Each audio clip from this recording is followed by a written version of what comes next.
Novak Djokovic suffered a shock exit in the Miami Open to Roberto Bautista Agut. Novak Djokovic conceded off-court distractions have proved detrimental after he suffered a surprise defeat by Roberto Bautista Agut in the Miami Open fourth round, his second early exit on the American hard courts this month. The world number one, who lost to Philipp Kohlschreiber in the third round at Indian Wells, has faced questions as the president of the ATP Player Council since the contract of the tour's president Chris Kermode was not renewed.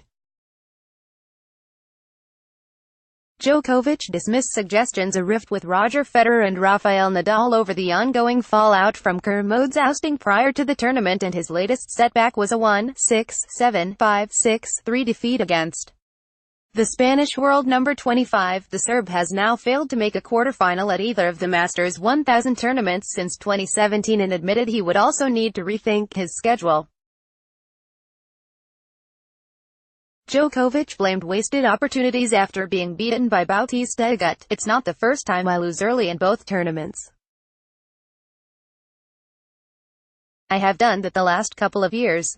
So definitely have to rethink how I prepare for Indian Wells, Miami next year," Djokovic said. "I just had way too many things off the court.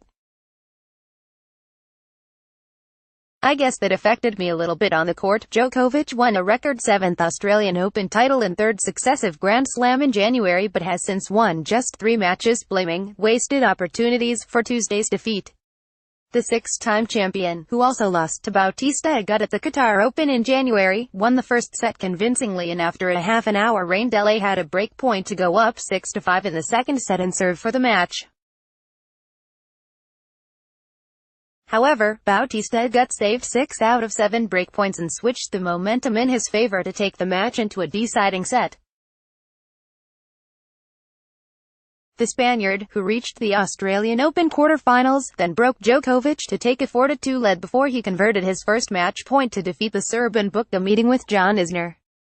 22. Roberto Bautista Agut vs. 7. John Isner. Q. Felix Auger-Aliassime vs. 11. Borna Coric. 6. Kevin Anderson vs. 13. Daniil Medvedev or 4. Roger Federer. 20. Denis Shapovalov vs. 28. Frances Tiafoe. Meanwhile, 19-year-old Canadian Denis Shapovalov prevailed in a thrilling encounter between two of the brightest talents of the men's game as he overcomes Stefanos Tsitsipas 4-6, 6-3, 7-6, 7-3. The talented pair traded from the back of the court with powerful baseline hitting, and Shapovalov ultimately earned the second top 10 victory of his career as the contest ended at 1:40 a.m. local time. Shapovalov, seeded 20th, will need Frances Tiafoe in the quarterfinals after the American knocked out 18th seed David Goff in 6-4, 6-4. Two-time Grand Slam finalist Kevin Anderson also reached the last 8 with a 7-5, 7-5 win against Australia's Jordan Thompson.